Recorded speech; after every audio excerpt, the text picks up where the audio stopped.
The Battle of Havana was a naval engagement that took place between the British Caribbean Squadron and a Spanish squadron based near Havana during the War of Jenkin's Ear. The battle occurred on the morning of the 12th and ended on the 14th of October 1748. The belligerents consisted of two squadrons under the command of Admiral Don Andres Reggio of the Spanish Navy and Admiral Sir Charles Henry Knowles of the Royal Navy, respectively. The British succeeded in driving the Spanish back to the harbour after capturing the Conquistador and ran the vice-admiral's ship Africa on shore, where she was blown up by her own crew after being totally dismasted and made helpless. Although the advantage had clearly been with Knowles, he failed to use this to deliver a decisive blow. The battle was the last major action in the War of Jenkin's Ear, which had merged with the larger War of the Austrian Succession. Background: by 1747, actions fought between Great Britain and Spain in the Americas during the War of Jenkin's Ear had led to stalemate. British forces had failed to subdue any of the Spanish colonies and had lost heavy casualties as a result, while Spain had also failed to subdue any British colonies. Naval warfare did not play a significant role in the outcome of the War of Austrian Succession. There were, however, a few individual actions of importance. The rise to prominence of 1st Baron George Johnson of the Royal Navy through his raiding of Spanish possessions off the west coast of the Americas. In 1740, during his circumnavigation of the globe,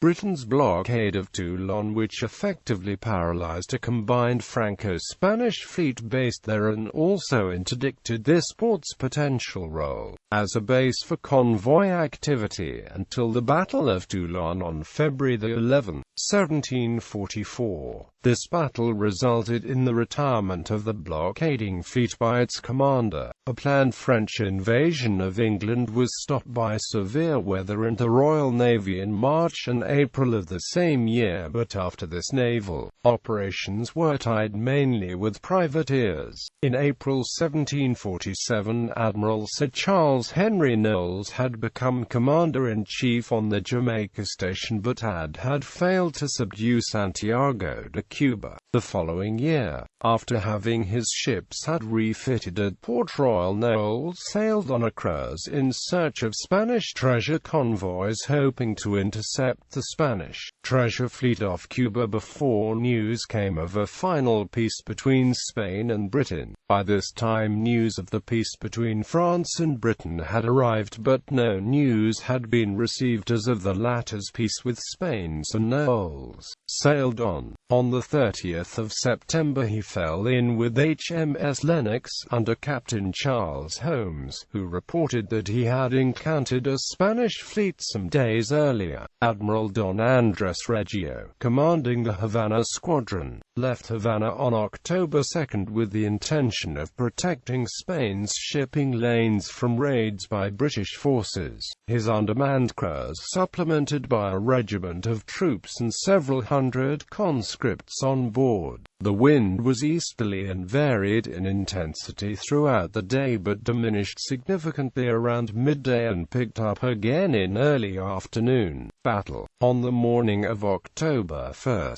1748, the Havana squadron under the command of Admiral Don Andres Reggio was sailing north in a disorganized formation off of Havana. Reggio sighted what he believed to be a Spanish convoy, and thus with the intention of offering escort to this squadron, he signaled his command to bear directly on a course to intercept it. Around the same time, Admiral Sir Charles Henry Knowles, commanding the British Jamaican squadron, sighted a formation of vessels on a course directly towards him and immediately signaled his own squadron to form line ahead bearing north. His intention was to put sufficient distance between himself and the Havana squadron which would enable him to gain the weather gauge and close in. Reggio realized the convoy he had sighted was in actuality the British Jamaican squadron. Immediately he signaled his command to steer to leeward had to facilitate the formation of a line ahead, bringing him to almost the same course as Knowles. The result of this, however, meant that he had lost the weather gauge, whilst Knowles, on the other hand, was in a favourable position to obtain it. Knowles gave the signal for the ships in his line to lead large, with the Spanish on a more convergent course. With the afternoon change in the wind, the two leading ships, Canterbury and HMS Warwick, in Knowles' line, drifted within long range of Reggio's centre, which then opened fire on them. Knowles had issued standing orders to his entire command to hold the fire, but despite this the lead ships returned the fire of the Spanish. Due to the slowness of Warwick's progress, Knowles ordered HMS Canterbury to pass her at 3 p.m. However, it was not until 4 p.m. that the Knowles flagship HMS Cornwall and HMS Lennox entered the engagement. This time the combined British ships battered the Spanish and inflicted heavy damage on Conquistador, which had soon lost fore and mizzenmasts and could only maneuver in a small way. Cornwall held its fire until shortly after 4 p.m. when it comes within pistol range and unleashed a broadside into Reggio's Africa. Ahead, HMS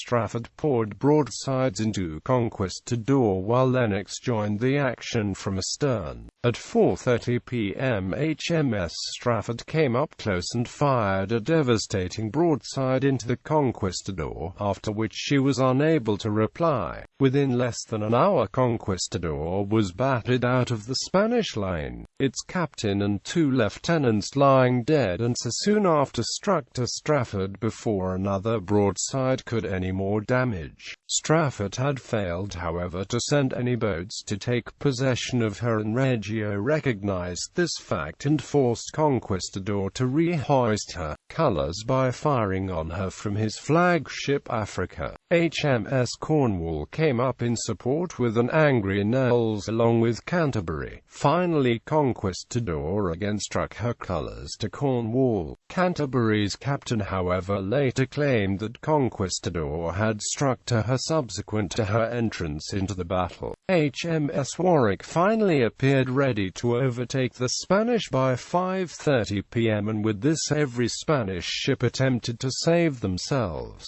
Strafford and Canterbury attempted to wrest away Africa, while HMS Tilbury and HMS Oxford pursued the vice flag Invincible. By 9 p.m. Invincible appeared silenced, but the British were too weak to prevent its escape. HMS Cornwall, having been slowed down by the loss of her foretopsail, but Strafford and Canterbury pounded Africa until its main and mizzenmasts fell. However, with night falling fast, the Royal Navy ships are unable to pursue, so break off at 11 p.m. to begin setting up jury rigging and claw back out to sea. Reggio's squadron, 4 ships, returned to Havana's harbour, whilst Conquistador had been captured during the action. Invincible had suffered heavy damage and avoided capture by a very narrow margin. Africa, the flagship, was dismasted and badly damaged that she retreated into a small bay 25 miles east of Havana to make repairs. Knowles, with the lead part of his squadron, Cornwall and Strafford, headed eastward on October 14 and soon discovered her and opened fire. The stranded crew cut Africa's cable, set her on fire and ran on her on shore. An hour later, further helped by British cannon fire, she blew up.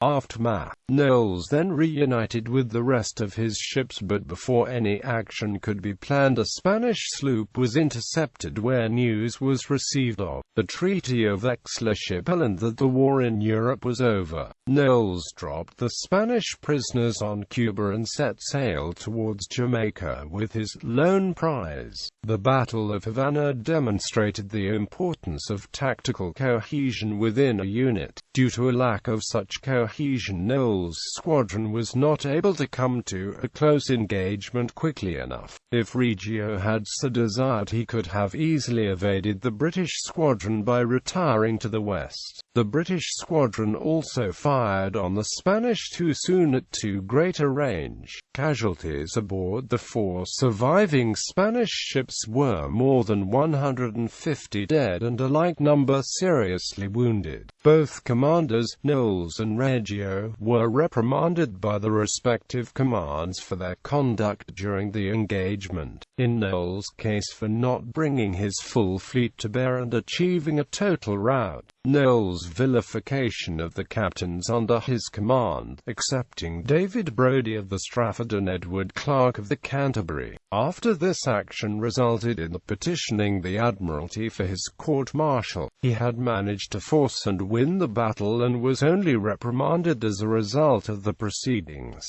Although Knowles was to suffer a mixed reputation as a result of the battle, he eventually attained the rank of admiral in 1758. Reggio was court-martialed by Spanish naval authorities on 30 separate counts dealing with virtually every aspect of the battle and, in particular, with the destruction of his flagship Africa. Ships involved: Britain Cornwall 80, Lennox 70, Tilbury 60, Strafford 60, Warwick 60, Canterbury 60, Oxford 50, Spain Africa 70, 74th Invincible 70, 74th Conquistador 60, 64th Dragon 60, 64th Nueva España 60, 64th Real Familia 60, 64th Galgo 30, 36th